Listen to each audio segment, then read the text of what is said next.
solid as a rock. Solid as a rock, yung kaya sinabi sa akin na walang ICC na makakapasok dito. Singtatag ng bato para kay Senator Ronald Bato de la Rosa ang umano'y binitawang pangako ni Pangulong Ferdinand Marcos Jr. sa isang pagtitipon sa Malacanang noong November 28, 2023. Sabi anya ng Pangulo, hindi makakapasok sa Pilipinas ang International Criminal Court o ICC para sa investigasyon nito sa bloody drug war ng Duterte administration kung saan siya nagsilbi bilang hepe ng pambansang pulisya. Dapat din anya munang kumpirmahin ang impormasyon ni Attorney Harry Roque na labas-masok na umano ang ICC investigators sa bansa.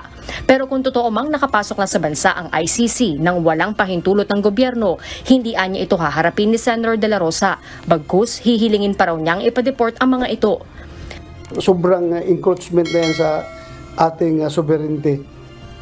Hindi sila inauthorize ng gobyerno natin, then andito sila nag-conduct ng investigation, para na tayong ginagawa ng mga tao na yan. I-report ko pa sila sa gobyerno natin na i-deport ninyo ito for undesirable alien dahil nakikialam dito sa atin. Pero kung nandito na sa bansa ang ICC investigators nang may pahintulot ng gobyerno, wala na anya siyang magagawa kundi harapin ang investigasyon. I will ask DOJ, why? Why did it happen? Because as of the last conversation namin ng Pangulo, yung nga, I got the impression that his assurance to me is solid as a rock. At bakit ganito, ganon? If indeed yung pagpasok nila ay sanctioned by this government, authorized by this government, kaya nga masasabi ko na laban bawi itong gobyerno na ito. Kapag ganon ang mangyari, magiging neutral sila na somebody's doing something under their nose. Dapat alam nila yun. Nabalitaan natin na kaya pala nagbagong ihip ng hangin pagdating sa ICC at ngayon ay parang makikipagtulungan na si PBBM ay dahil dun sa marites na nakuha niya sa mga military na nakipag-usap daw si FPIRD tungkol sa D-Stab sa kanila. Siyempre, ang paniwala ko ay marites lang po yan. Dahil bakit naman gugustuhin ni FPIRD yun? Kapag natanggal si PBBM sa hindi constitutional na pamamaraan, mawawalan din ng mandato si VP Sara. Hindi naman gagawin ng amayan sa kanyang anak, no? Na mawawala yung kanyang democratic mandato sa kanyang anak para mamuno bilang vice-presidente. Nakita naman natin na sa script na nangyari sa SMNI, nagpasa ng resolusyon ng Kamara, umakto ang NTC. Maski walang bisa yung resolusyon ng Kamara dahil hindi naman inaktuhan ng Senado. Dapat concurrent, dapat Senado at Kamara ang parehong boboto para magkaroon na legal na bisa ang resolusyon ng Kongreso. Pero nakita natin yan na miski Kamara lang yan, yun ang ginawang dahilan ng NTC para masuspend ang SMNI. Kaya ang prediction natin, ganyan din ang mangyayari pagdating sa kooperasyon sa ICC. Bagamat tanging Kamara de Representante lang ang nagpasa ng resolusyon para makipagtulungan ang gobyerno sa pag-iimbestiga kay FPIRD at kay VP Sara. Tandaan niyo po ha, mayor din si VP Sara sa Davao nung panahon na iniimbestigahan ng prosecutor ng ICC ang death squad. No?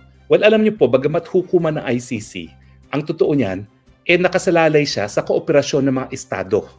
Uulitin ko po ha, dahil umalis ang Pilipinas sa ICC noong 2018, nagkaroon ng bisa ang pag-alis niya matapos ang isang taon, 2019.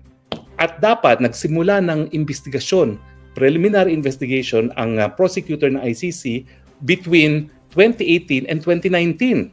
Kasi kapag epektibo na yung pagbibitiw sa ICC, wala nang obligasyon makipagtulungan. Ang problema mga kaibigan, merong desisyon nga yung pre-trial chamber at appellate chamber ng ICC na nagsasabi na ang kinwestiyon lamang ng Pilipinas ay yung tinatawag na admissibility. Kung ang lokal na hukuman ay bukas at pwedeng litisin ng mga krimen na dinadala sa ICC. Pero ang sabi ng ICC, dahil ito lang ang kinwestiyon ng Office of the Solicitor General ng Pilipinas, inaamin niya na merong jurisdiction. Now, meron pong pagkakataon na questioning pang jurisdiction, pero dapat makulong muna ang mga nasasakdal. Yan po yung tinatawag na confirmation of charges.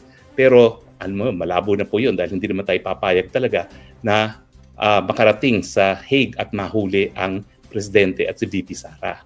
So, dahil wala nga pong sariling mga police at process servers ang ICC, nakasalalay ang kanilang imbestigasyon at pag-aaresto sa mga nasasakdal sa estado na naging miyembro ng ICC. Now, ano yung mga bagay-bagay na kinakailangan ng kooperasyon? Well, gaya po ng piskal dito sa Pilipinas. Number 1, service of summons sa mga testigo ng prosecutor. Dito po, meron tayong process server, mini-mail yan. At by registered mail, no? At kapag hindi umapir sa piskalya, deemed waive yung kanyang preliminary investigation. Isa po yan sa kinakailangan ng ICC na kooperasyon. Kinakailangan isang process server na bibigyan ng otoridad ng DOJ ang magsisilbi ng summons sa mga testigo. Pangalawa, yung subpoena ad testificandum, yung mga dokumento na kinakailangan dalin ng mga testigo, kinakailangan ma-serve din po yan ng process server na bibigyan ng otoridad ng Department of Justice. Yung Department of Justice po ang specified na ahensya na makikipagtulungan sa ICC. Bagamat lahat ng request for cooperation po ay dadaan pa rin sa Department of Foreign Affairs. Pero hindi naman po linya kasi ng DFA ang pag-iimbestiga ng mga kasong kriminal. So dadaan po yan sa DOJ. Summon sa mga testigo, ad testificandum para kunin ang mga records. At saka syempre, summons para dalihin ang mga physical evidence. So kinakailangan din po yan na yung physical evidence ang kukuha ay yung lokal na otoridad, PNP or NBI at padadala doon sa lab o di naman kaya sa ICC. Pinaka-importante dyan, kapag nagkaroon na ng warrant of arrest, kinakailangan maaresto yung mga nasasakdal. At sinong aaresto dyan?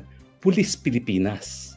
Pwede pong Pulis Pilipinas, pwedeng hukbong sandatahan, o pwedeng National Bureau of Investigation. Bakit? Kasi nga, ang sabi ko nasa loob na ng Pilipinas ang mga investigador.